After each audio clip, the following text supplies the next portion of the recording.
Hello hello hello hello, स्वागत है आप सभी का सरल एकेडमी के नए लेक्चर में। ये है हमारा लेक्चर नंबर 10, जिसके अंतर्गत हम पढ़ने वाले हैं विलियन चैप्टर के बहुत ही इंपॉर्टेंट टॉपिक अणुसंख गुणधर्म। और आपको बता दूं, अणुसंख गुणधर्म को आप टेक इट सीरियसली लेंगे, बिकॉज 4 नंबर के प्रश्न इस टॉपिक से आ सकते हैं। देखो, 4 नंबर की नहीं तो दो दो नंबर के दो प्रश्न तो आते ही हैं इस टॉपिक से। तो महत्वपूर्ण टॉपिक की श्रेणी में हम इसे रखते हैं। वैसे तो मैंने अभी तक बहुत सारे टॉपिक्स में ये कहा कि ये महत्वपूर्ण होता है बेटा, परंतु अणुसंघ गुणधर्म जो है उसमें मैथमेटिक्स कैलकुलेशन थोड़ी ज्यादा होती है, अर्थात न्यूमेरिकल प्रश्न आने की संभावनाएं ज्यादा होती हैं। तो अब मैं ये कोशिश करूंगा। गुड इवनिंग बेटा हिमांशी। तो मैं एक एक आपसे कोशिश करूंगा कि आपको सारी चीजें समझ में आए, ठीक है। तो जहां समझ में ना आए आप कमेंट सेक्शन में बोल सकते हैं मुझे कि सर वापस से इस टॉपिक को समझाइए या यहां से रिवाइज करिए।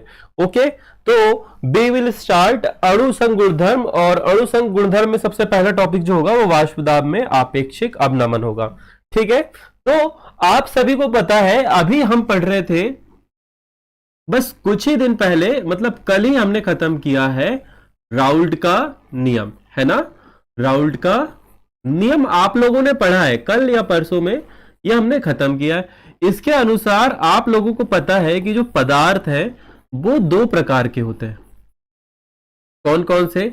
सबसे पहला होता है वाष्पशील पदार्थ, और दूसरे होते हैं अवाष्पशील पदार्थ। बिल्कुल धीरे धीरे समझना, कोई जल्दी नहीं है। जहां से समझ में ना आए बिल्कुल रुक जाएंगे अपन, है ना। यू आर पेइंग अस, तो आप लोग पूछ सकते हो हमसे, ठीक है। और जैसे ही बहुत सारे बच्चे हो जाते हैं, हम गूगल मीट पर आप लोगों से बातचीत भी करेंगे, है ना।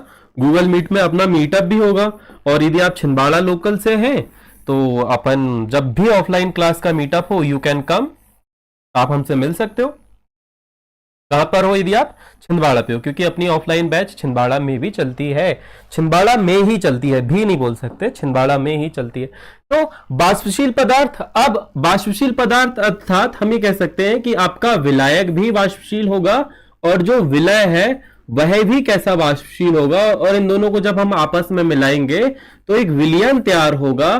और इस विलयन का जो वाष्प दाब है उस पर दोनों अवयवों की हिस्सेदारी होगी। दोनों अवयवों की क्या होगी बेटा? हिस्सेदारी।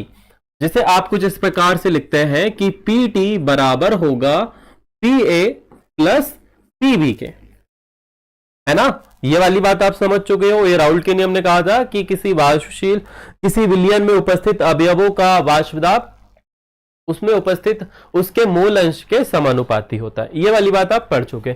अब दूसरा वाला पदार्थ आपने ये बोला था कि इसमें जो विलायक है वो तो वाष्पशील होगा। वो कैसा होगा? वो वाष्पशील होगा। और जो आपका विलय है, ये विलय जो है ये कैसा होगा बेटा? अवाष्पशील होगा, है ना। ये जो है वो अवाष्पशील होगा। तो इसके आधार पर आपने दो प्रकार के विलयन देखे थे। कौन कौन से? एक विलयन बना था आदर्श विलयन, देखो मैं रिवाइज करवा रहा हूं तुम्हें थोड़ा सा, है ना। और दूसरा बना था अनादर्श विलयन, ठीक है। ये कब बने थे बेटा? जब दोनों अवयव वाष्पशील थे। अब आज जो हमारा टॉपिक है यानी कि वाष्प दाब में आपेक्षिक नमन, यहां पर पता है किस पर लागू होता है? मैंने आपको बोला था जब हम राउल्ट का नियम पढ़ रहे थे अवाष्पशील पदार्थ को लेकर कि हम वाष्प दाब में आपेक्षिक नमन पढ़ेंगे। तो यहां पर विलायक तो वाष्पशील है, परंतु जो विलय है वो अवाष्पशील है। एक ऐसा विलयन जिसमें विलायक वाष्प बनाएगा परंतु विलय जो है वो वाष्प नहीं बनाएगा। तो जब आप किसी वाष्पशील विलयन में, या सॉरी वाष्पशील अवयव में एक अवाष्पशील पदार्थ मिलाते हो तो उसमें ना कुछ परिवर्तन होता है, उसमें कुछ परिवर्तन होता है। और उन्हीं परिवर्तनों को हम पढ़ने वाले हैं, उन्हीं परिवर्तनों को हम समझने वाले हैं। तो इसे जरा मैं मिटा दूं, इसे जरा अपन मिटा ले। चलो इसे अपन मिटा लेते हैं, ठीक है। तू भी मिट जा भाई। अब सपोज करो, डायग्राम से समझते हैं ना। ये एक पात्र था,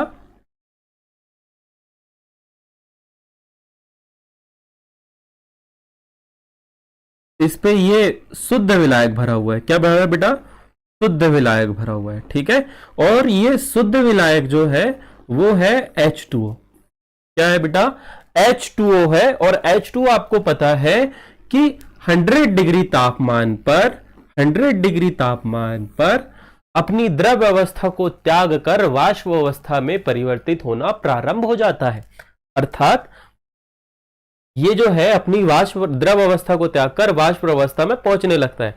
या मैं ये कहूं कि 100 डिग्री तापमान पर इसका वायुमंडलीय दाब 1.013 बार हो जाता है। ये आप याद रखोगे, ये वाला पॉइंट, ठीक है। कब? जब H2O हो शुद्ध। और H2O कैसा द्रव्य है?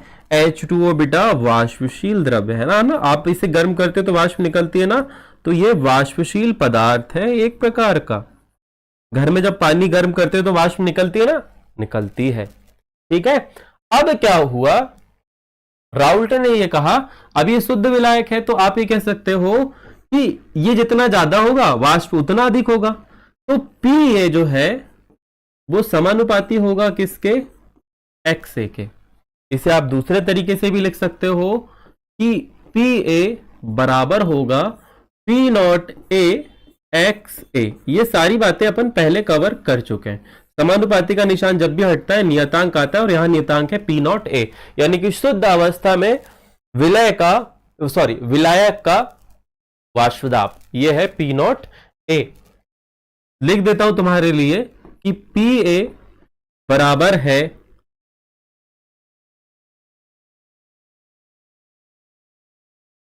विलायक का वाष्प दाब। जिन बच्चों ने प्रीमियम बैच ले लिया है, मैंने उन्हें ड्राइव का एक्सेस दे दिया है, उन्हें नोट्स वगैरह मिल रहे होंगे, वो एक्सेस कर पा रहे होंगे ना। ये है शुद्ध विलायक का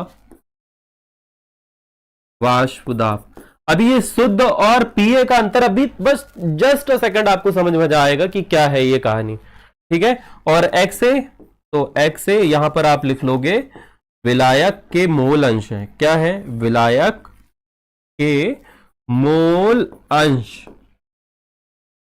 ये मोल यहां पर वो लगेगी अम की बिंदी, मैंने गलत जगह लगा दिया, हट जा भाई, चलो हटा दी। अब आपने क्या किया बेटा, ये अभी शुद्ध विलायक है, आपने इसमें NaCl मिला दिया। What is NaCl? NaCl एक ठोस पदार्थ है, और NaCl जो है वो अवाष्पशील है ना। हमारे घर डब्बे के अंदर भरा रखा होता है, क्या वाष्पीकृत होकर उड़ जाता है? नहीं उड़ता ना, तो ये एक अवाष्पशील पदार्थ है। तो ये आपने मिला दिया, ये आपने क्या किया बेटा, इस पे मिला दिया, मिलाया ना। अभी ध्यान से समझो, अभी बिल्कुल, अभी हम पहले अणुसंघ समझेंगे और फिर बाद में सारी चीजें समझेंगे, ठीक है। तो आपने ये इस पे मिलाया।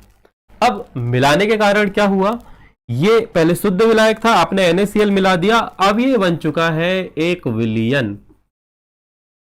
क्या बन चुका है बेटा? ये बन चुका है विलयन। पहले P0A शुद्ध विलायक था, अब बन चुका है विलयन। अब क्या नमक वाष्प बनाता है? नहीं बनाता। तो राउल्ट ने यह कहा किसी वाष्पशील विलयन किसी वाष्पशील पदार्थों से बने विलयन में उस विलयन का वाष्प दाब वाष्पशील अवयवों के मोल अंश के समानुपाती होता है। कौन से अवयव? वाष्पशील अवयव। यानी कि इस पूरे विलयन का जो वाष्प दाब है, इस पूरे विलयन का जो वाष्प दाब है वो सिर्फ किसके मोल अंश पर निर्भर है? किसके मोल अंश पर निर्भर है? वाष्पशील पदार्थ। अर्थात मैं इस पर्टिकुलर चीज को कुछ इस प्रकार से भी लिख सकता हूं, ये जो यहां पर लिखा है PS यानी कि विलयन का पूर्ण वाष्प दाब, या फिर आप ये लिख सकते हो PT यानी कि विलयन का पूर्ण वाष्प दाब, ये बराबर होगा या ये समानुपाती होगा किसके? XA के। आप इसे कुछ इस प्रकार से भी लिख सकते हैं, PS बराबर होगा P0A XA के। ठीक बात, गॉट इट? इतना समझ में आया? अब आज का जो हमारा टॉपिक है ये वाष्प दाब में आपेक्षिक अनवमन का मैंने तुम्हें पहले ही समझा दिया, परंतु मुझे ये तुम्हें नहीं समझाना था, तुम्हें पहले मुझे समझाना था अणुसंघ गुणधर्म। तो अब हम टॉपिक समझते हैं कि व्हाट इज अणुसंघ गुणधर्म।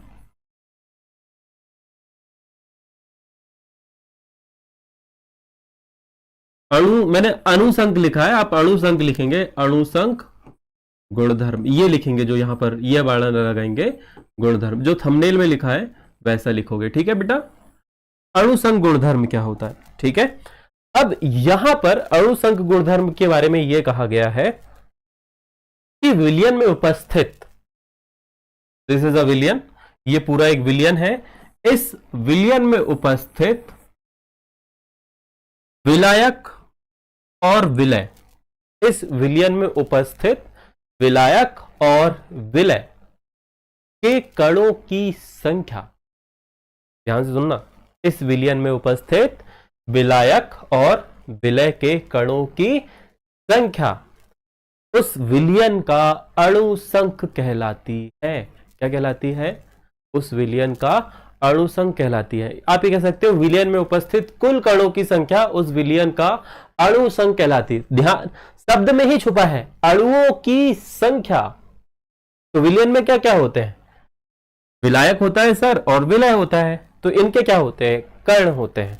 अभी आयतन में भी हो सकते, द्रव्यमान भी हो सकते, परंतु हमें आयतन और द्रव्यमान से कोई लेना देना नहीं है। दूर दूर तक हमें आयतन और द्रव्यमान से लेना देना नहीं है। हमें किससे लेना देना? हमें यह बताना है कि भाई साहब यदि इतना द्रव्यमान है तो इस द्रव्यमान में कितने कण होंगे, अर्थात कितने परमाणु होंगे, यह बताइए आप हमें, ठीक है। द्रव्यमान, आयतन नहीं, मतलब कणों की संख्या, ठीक है। अब यहां पर वापस आते हैं अपन, फिर से मैं एक और बार डायग्राम बना देता हूं कि यहां पर आपका, मुझे मजा आता है एक्चुअली इस चैप्टर में डायग्राम बनाने में, है ना। यहां पर ये आपका एक पदार्थ है विलायक, और ये जो है ये विलय है। इन दोनों के कणों की संख्या क्या कहलाती है? अणुसंघ कहलाती है बेटा। क्या कहलाती है? अणुसंघ। आप लोगों ने पढ़ा होगा कि किसी भी पदार्थ के एक मोल में, किसी भी पदार्थ के एक मोल में टोटल कितने कण होते हैं? तो वो होते हैं 6.022 इंटू 10⁻23। इतने कण होते हैं एक मोल में। अब एक मोल की गणना कैसे करते हैं बेटा, ये आगे आप सीख लोगे। मैंने मूलरता वाले टॉपिक में भी पढ़ाया, ऑफलाइन भी पढ़ाया, ऑनलाइन भी पढ़ा रहा हूं तुम लोगों को, तो ध्यान से समझोगे। जैसे कि आपका क्या है? NaCl, है ना, NaCl। अब आपको यह बताना है कि NaCl का एक मोल कितने ग्राम का होता है। NaCl का एक मोल कितने ग्राम का होता है ना। मान लो यहां पर आपका H2O है, ठीक है। आपसे ये प्रश्न में बोल दे कि H2O का एक मोल है और NaCl का भी कितना है? एक मोल है। या आपसे बोल दे कि भाई जो H2O है ये 100 ml है, कितना है? 100 ml है, और ये NaCl जो है वो 58 ग्राम है। इस प्रकार से बोल दे तो आपसे बोल सकता है, या तो मोल पे देगा, मोल पे दिया बहुत अच्छी बात है, मोल पे आपको पता है कि एक मोल में इतने कण होते हैं, परंतु आपको दिए बोल दे कि भाई साहब आप ये बताओ 100 ml में कितने कण होंगे।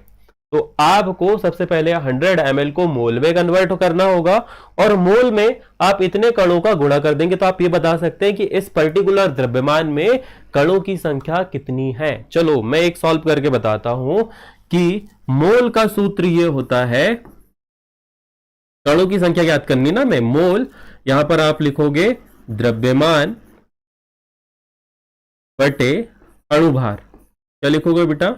बस मैं बहुत फटाक से बढ़ाऊंगा, अभी कैलकुलेशन आने वाले हैं, क्योंकि ये जो है बेस है, ये क्या है? बेस है। तो यहां पर आपका पानी 100 ml है, कितना है? 100 ml, अर्थात 100 ग्राम होगा। क्या होगा बेटा? 100 ग्राम। अब H2O का द्रव्यमान कितना होता है? H2O का अणुभार कितना होता है? तो जल, हाइड्रोजन के दो मोल और ऑक्सीजन का 1 मोल। जब सारे कण एक साथ मिलेंगे, यानी कि हाइड्रोजन के 2 परमाणु और ऑक्सीजन का 1 परमाणु, ऐसे करके आप इसे निकालेंगे तो हाइड्रोजन का परमाणु भार जो है वो होता है 1 ग्राम का। यहां कितने हैं? 2 है। और ऑक्सीजन का कितना होता है? 16 ग्राम। यहां कितना है बेटा? 1 है। तो यहां पर 16 और 2 18 ग्राम। H2O का जो अणु भार है वो होता है 18 ग्राम का। जब यहां पर आप भाग दोगे, जब यहां पर आप भाग दोगे तो यहां पर जो नंबर आएगा वो होगे मोलों की संख्या, और यहां पर जो मोलों की संख्या आएगी उसमें आप 6.022 इंटू 10⁻23 का गुणा कर दोगे तो आप ये भी बता सकते हो कि इस जल के 100 ml में कितने परमाणु मौजूद हैं। ठीक है, देन आई होप आप सभी को समझ में आ गया होगा। मेरे हिसाब से जब आप देखोगे तो कितने बार भाग जाएगा बेटा, 5 ही बार भाग जाएगा ऑलमोस्ट, तो 5 मूल के आसपास इसका आंसर आएगा। ठीक है, जैसे कि 1000 यदि यहां पे मान लो जो 1000 ग्राम होता तो 55.5 ग्राम के आसपास आता। ठीक है, ऐसे करके आप इसे समझ सकते हो। आप कैलकुलेशन कर लेना, मेरा अभी कैलकुलेशन करने का मन नहीं है, आप लोगों को सिर्फ समझाना है। ठीक है, तो अणु संख्या जो है इसमें विलय विलायक में उपस्थित कणों की संख्या को क्या कहते हैं, हम अणु संख्या कहते हैं। ठीक, अब हमें अणु संख्या नहीं समझना, हमारा टॉपिक अणु संख्या नहीं है। ओहो कुड़ क्यों गया भाई, आजा वापस। हमारा टॉपिक जो है वो अणु संख्या नहीं है, सिर्फ गुणधर्म है। क्या है, अणु संख्या गुणधर्म। तो वापस बैक टू द पेविलियन, हम वो वाला टॉपिक समझते हैं। जैसे जैसे नोट करना होगा वो नोट कर लेना। मैं यहां से इसे ऊपर भेज रहा हूं, कहां भेज रहा हूं, ऊपर। चलो भाई साहब आप ऊपर जाओ, आप यहां ऊपर आ जाओ। ठीक है, आपके लिए ये जगह मैंने छोड़ दी है। सबसे बड़ी दिक्कत है सर के साथ में यही वाली कि सर अरेंज नहीं कर पाते। चलो ठीक है, अभी अरेंज कर देता हूँ बेटा, ना ये पहुंच गया है यहाँ।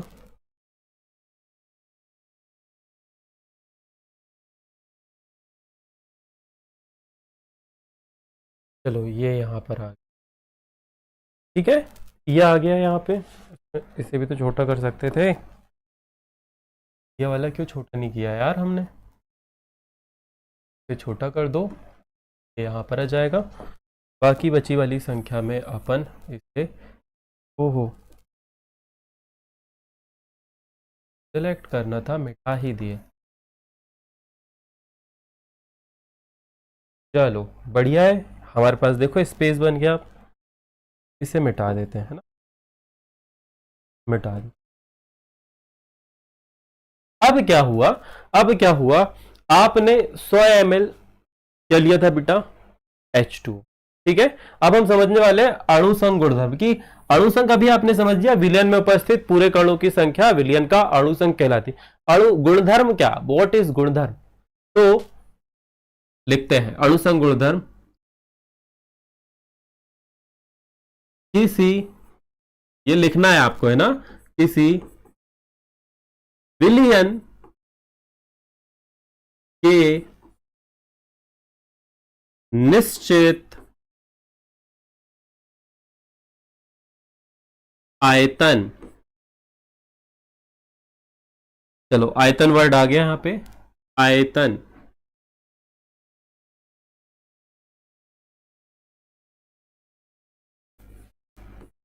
में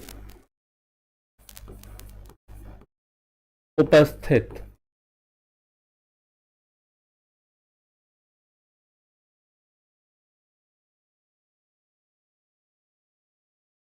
विलय के कण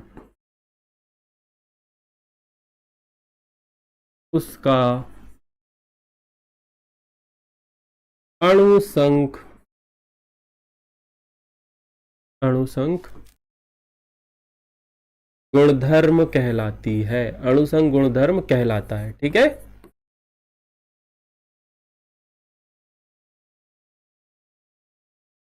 यह है, यहां पर आप आगे लिखोगे, यह है विलय के कणों पर, ध्यान से सुनना, ये लाइन बड़ी इंपॉर्टेंट है। यह है विलय के कणों पर निर्भर होते हैं, ना कि उनकी प्रकृति पर, ना कि उनकी प्रकृति पर। ठीक है, क्या क्या मतलब है इस लाइन का, क्या समझे तुम? उनके कणों की संख्या पर निर्भर करते हैं, ना कि उनकी प्रकृति पर। देखो, इसका बहुत अच्छा उदाहरण है बेटा, कि मान लो आपने मिर्च खरीदी। क्या खरीदी? मिर्च। ठीक है, अब मिर्च के ना बहुत सारे प्रकार हैं। जैसे कि आपने, मैं तुम्हें घर का लोकल एग्जांपल समझा रहा हूं ना, दिस इज अ नॉट ऐसे उसमें मत लिख के आना गुड इवनिंग बेटा वंशी, ऐसे मत लिख देना कि ये वाला जो उदाहरण मैंने बताया चेप के आगे, नहीं, ये सिर्फ तुम्हें समझाने के लिए। मिर्च सभी लोग जानते हैं, ठीक है। एक होती है दमला मिर्च, ठीक है, एक होती है चपोटा, एक होती है बिल्कुल तीखी, झीनी मिर्च जिन्हें बोलते हैं अपन, है ना, तीखी मिर्च। ठीक है, अब हम सभी की एक एक किलो मात्रा ले ले, है ना, सभी की क्या ले ले? एक एक किलो मात्रा। तो मात्रा तो एक एक किलो में इनके कणों की संख्या कैसी होगी? इन सभी के कणों की संख्या कैसी होगी बेटा? कणों की संख्या कैसी होगी बताओ? कणों की संख्या सर सभी में बराबर होगी। कणों की संख्या सभी में कैसी होगी बेटा? एकदम बराबर होगी। परंतु जब हम इनका टेस्ट देखेंगे, इनका तीखापन देखेंगे, तो ये भाई साहब सबसे तीखी होगी, ये थोड़ी कम तीखी होगी, और ये सबसे कम तीखी होगी। तो ये जो तीखापन है ये इनकी प्रकृति है। तो ये जो प्रकृति है, जो तीखापन है, इससे हमें कोई लेना देना है ही नहीं, है ना। इस प्रकृति से हमें कोई लेना देना नहीं है। हमें किससे लेना देना है? हमें लेना देना है यहां कणों की संख्या से। आप तो ये बताओ सर, आपने कितनी मात्रा ली है? 1 किलो ली है, आधा किलो ली है, 500 ग्राम ली। तो ये घर में जो एग्जाम्पल हमारे यूज होता है, मैंने वो वाला पिक किया है, मुझे इससे अच्छा उदाहरण नहीं मिला। मैं बोलूं कि नमक ये वाला खारा होता है, ये कम खारा होता है ना, नमक में भी काफी सारी वेराइटीज आती है। काला नमक आता है, सेंधा नमक आता है, मिनरल्स वाला नमक आता है, टाटा का आता है, बहुत सारे। तो हमें ये नहीं मालूम कि वो कौन से ब्रांड का है या कौन सी कंपनी का है, कितना खा रहा है, इससे कोई लेना देना नहीं। हमें यह पता होना चाहिए कि उसके एक मोल में कितने कण हैं। सिंपल। आई होप आप समझ पाए होंगे जो मैं बताना चाह रहा था आप लोगों को, कि यहां पर आपको कणों से लेना देना है। ठीक है, इससे लेना देना है बेटा, कणों से। चलो मिटो आप, चलो बढ़िया, बहुत बढ़िया, गॉट इट। समझ में आ गया वो तो फटाक से जरा लाइक बटन दबा दो, मेरे को हार्ट दिख जाना चाहिए एक कि हाँ सर हमें समझ में आया था, यहां तक आपने जो बात कही ये हमारी समझ में आ गई। ये जो आपने बात कही है ना अभी, ये हमें बहुत अच्छे से समझ में आ गई। चलो बढ़िया है,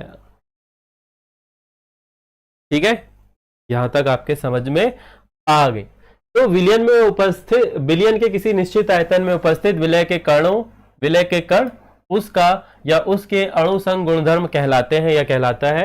यह विलय के कणों पर निर्भर करता है, ना कि उनकी प्रकृति पर। और इसके आगे आप लिखोगे यह निम्न प्रकार के होते हैं। क्या लिखोगे? यह है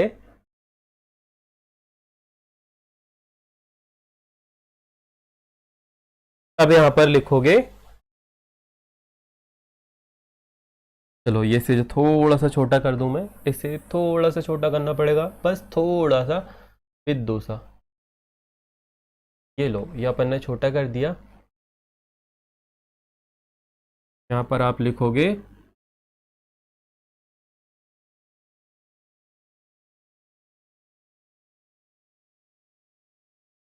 एक दिन में केमिस्ट्री तो समझ में नहीं आती, रोज लेक्चर लगाना पड़ेगा।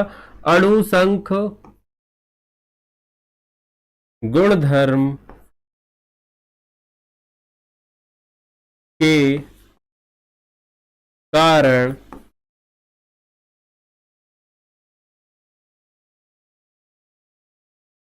होने वाले परिवर्तन। ठीक है, अब ये क्या नया लॉजिक हुआ? तो तुम लोगों को अभी थोड़ी देर पहले मैंने बताया था कि शुद्ध पानी 100 डिग्री तापमान पर उबलता है, ठीक है, और जब आप इसमें नमक मिला लोगे तो आप सभी को आपने पढ़ा ना वाष्पदाब में, अपेक्षिक नमन में, कि यहां पर जो विलय के कण होते हैं शुद्ध अवस्था में, जब ये विलयन होता, विलायक होता है, तो ऊपरी सतह से विलायक के कण बहुत जल्दी जल्दी वाष्पन की क्रिया करते हैं, वो फटाफट से यहां से उड़ते हैं और यहां पर चिपकना स्टार्ट हो जाते हैं, ठीक है। परंतु तुम जैसे इस पे NaCl मिलाओगे, क्या होगा, यहां बीच में अवरोध पैदा करने के लिए, यहां पर बीच में अवरोध पैदा करने के लिए विलायक के कण भी आ जाएंगे, और ये विलय के कण भी आ जाएंगे, और ये विलय के कण विलायक के कण को वाष्पन के लिए रोकेंगे। बोलेंगे भाई साहब जल्दी जल्दी क्यों उड़ रहे हो, धीरे धीरे उड़ो, हम अवरोध पैदा कर देंगे। तो यहां पर क्या हुआ, शुद्ध था तो वाष्प दाब बहुत तेजी से हो रहा था। जैसे ही आपने विलय मिलाया तो विलय ने क्या किया, विलायक के कणों को रोक के रखा, वाष्पन की क्रिया को कम कर दिया, वाष्पन की क्रिया को कम कर दिया। और वाष्पन की क्रिया को कम करने के लिए, वाष्पन की क्रिया को कम करने के लिए एक यहां पर बहुत अच्छा शब्द या बहुत अच्छा नियम है जिसे आप बोलते हो वाष्प दाब। क्या बोलते हो आप इसे, वाष्प दाब में आपेक्षिक, कुछ जगह आपेक्षिक लिखा होगा, कुछ जगह आपेक्षिक लिखा है, आप वाष्प दाब में आपेक्षिक अवनमन, क्या बोलते हैं इसे, वाष्प दाब में आपेक्षिक अवनमन। And the second thing is that is, यही समझा दूंगा सारे पॉइंट, आगे तो बस तुम्हें न्यूमेरिकल सॉल्व करनी, ठीक है। अब ध्यान से देखोगे, ध्यान से सुनोगे, ये पानी 100 डिग्री तापमान पर उबल रहा था, पानी जो है वो 100 डिग्री तापमान पर उबल रहा था, वाष्पन की क्रिया हो रही थी। और ऐसे भी आप इमेजिन करो कि आप आज, अब ये तुम्हारे लिए घर का टास्क है, कैसा है घर, आज तुम जब चाय बनाओगे घर पे, जब भी ये वीडियो देखोगे इसके बाद चाय बनाना, ठीक है। तो पानी रखना, शुद्ध पानी रखना, और देखना वो उबलेगा, ठीक है। और जब वो उबल रहा होगा, ये तुम्हें घर में प्रैक्टिकल करना है बेटा, कि चलो मैं चित्रात्मक रूप से समझाने की कोशिश करता हूं, चित्रात्मक रूप से तुम थोड़ा जल्दी रिलेट कर पाओगे। ये तुमने एक बर्तन लिया, समझा ना, सारी चीजें समझ, हालांकि हम आगे भी इसे समझेंगे कि आपने एक बर्तन लिया, इस बर्तन में आपने साफ पानी भरा, क्या भरा, शुद्ध पानी, अभी सिर्फ पानी भरा है, और आप इसे गर्म कर रहे हो, किसी भी चीज पे कर लो, चूल्हे पे कर लो, इंडक्शन पे कर लो, गैस पे कर लो, गैस तो मिल नहीं रही है, कुछ जगह मिल रही, कुछ जगह नहीं मिल रही है, मेरे को अपना चैनल नहीं उड़वाना कुछ भी ऐसी फालतू की बातें करके, हमारा काम है पढ़ने का। तो कुछ जगह मिल रही, कुछ जगह नहीं मिल रही है, तो वेरियस ऑप्शन है आप लोगों के पास में। तो ये शुद्ध पानी है, कैसा पानी है बेटा, एकदम शुद्ध पानी। जैसे 100 डिग्री तापमान होगा ना, ये वाष्पीकृत होना चालू हो जाएगा, क्या हो गया, उबलना चालू हो जाएगा, छोटे छोटे कण वाष्पीकृत होना चालू हो जाएंगे, कब, जब तापमान 100 डिग्री सेल्सियस है। अब आपने क्या किया, इसमें शुगर ऐड कर दी, आपने इसमें, हिंदी इंग्लिश में लिख देता हूं, शुगर यानी शक्कर। जैसे ही आप इसमें 2 या 3 चम्मच शक्कर डालोगे, देखना, जैसे ही आप इसमें 2 या 3 चम्मच शक्कर डालोगे, बहुत सारी शक्कर एक साथ डालोगे, पता है ये जो है ना, ये उबलना बंद हो जाएगा, ये कुछ क्षणों के लिए उबलना बंद हो जाएगा, और फिर कुछ क्षण रुकने के बाद फिर से वापस उबलना चालू हो जाएगा। तो जब हमने शक्कर डाली थी, जिस पॉइंट पे आपने शक्कर डाली थी, उस समय ऐसा क्या हुआ कि वो उबलना बंद हो गया, उस समय ऐसा क्या हुआ, उस समय पता है, जो तापमान 100 डिग्री था ना, जो तापमान 100 डिग्री था, यानी कि जो तापमान, जिस तापमान पे पानी उबल रहा था 100 डिग्री, वो एकदम से 90 पे आया होगा या 80 पे आया होगा, ठीक है, 90 पे आया होगा या 80 पे आया होगा, मतलब उसका जो क्वथनांक बिंदु है वो बढ़ गया। पहले पानी 100 पे उबल रहा था, आपने जैसे डाला कैसा हो गया, कम हो गया। अभी यहां पर ऐसे लग रहा हो उस समय उसका तापमान कम हुआ है, क्या हुआ है, उस समय पानी 100 डिग्री पर था, जैसे आपने शक्कर डाला उसका तापमान एकदम से लोएस्ट हुआ होगा। अब वापस ही भी आपको वाष्पीकृत करना है ना, तुरंत ही आप ये चाहते हो कि वो उतने भी ताप पर उबले, पता है अब आपको क्या करना पड़ेगा, जो तापमान 100 डिग्री पर पानी का उबल रहा था, अब आपको उसे 120 पर करना पड़ेगा। मैं ये इस पॉइंट को थोड़ा आगे डिटेल में समझाऊंगा, इस पॉइंट को हम आगे थोड़ा सा डिटेल में समझेंगे। अभी बस तुम ये समझ लो कि जैसे ही पानी उबल रहा है 100 डिग्री तापमान पर, तुम उस पर कोई भी आवासशील पदार्थ डालोगे तो तुरंत ही वो वाष्पीकृत होना बंद हो जाएगा, अर्थात उसका जो क्वथनांक बिंदु है वो थोड़ा पीछे से आएगा, अब यदि आपको वापस से वही करना है तो तापमान बढ़ाना पड़ेगा, तापमान 100 डिग्री से 120 करना पड़ेगा। और इसी पॉइंट को यहां पर कहा गया है, यहां पर कहा गया है क्वथनांक में उन्नयन। क्या कहा गया इसे? क्वथनांक में उन्नयन।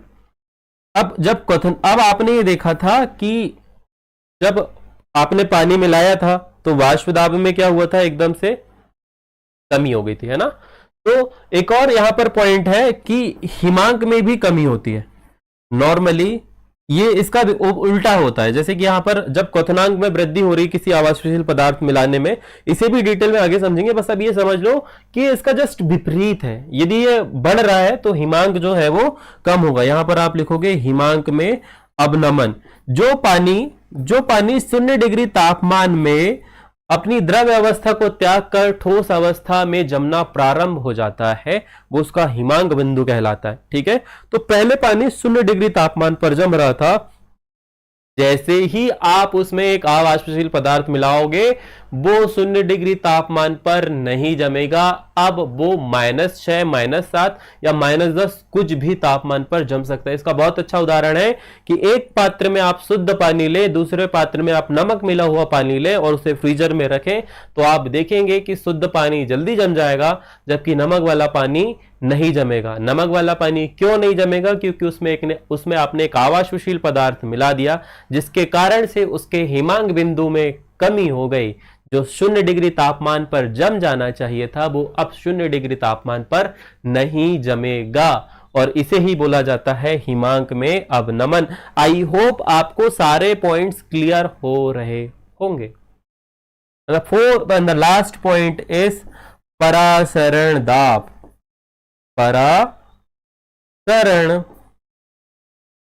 दाब, इसके बारे में अभी कोई बात नहीं होगी, इसके बारे में बात होगी पूरा पर्टिकुलर एक डिटेल टॉपिक पे, जहां पर हम इन सब सारी बातों को समझेंगे।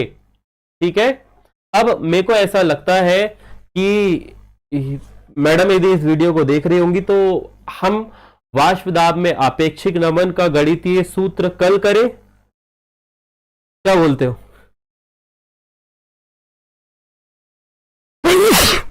सॉरी, क्योंकि अभी तुम्हें बायोलॉजी भी पढ़ना है। अभी तुम्हें क्या पढ़ना है?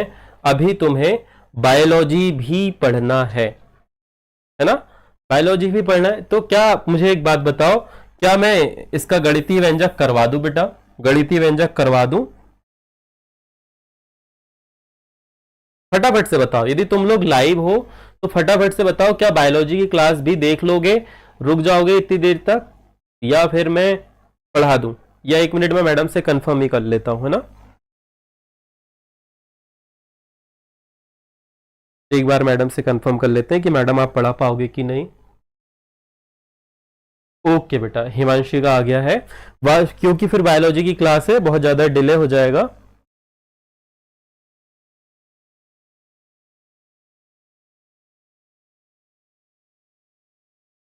ठीक है, हम वाष्प दाब में आपेक्षिक अवनमन वाला जो टॉपिक है, वाष्प दाब में आपेक्षिक